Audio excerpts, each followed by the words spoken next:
बाकी यही निशान होगा।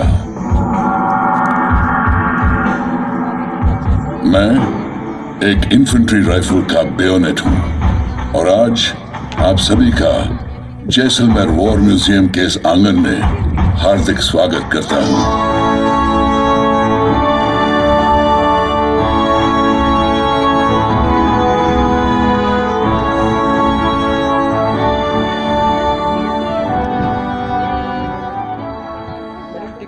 एक बेयोनेट युद्ध के समय सैनिक के राइफल की शान माना जाता है।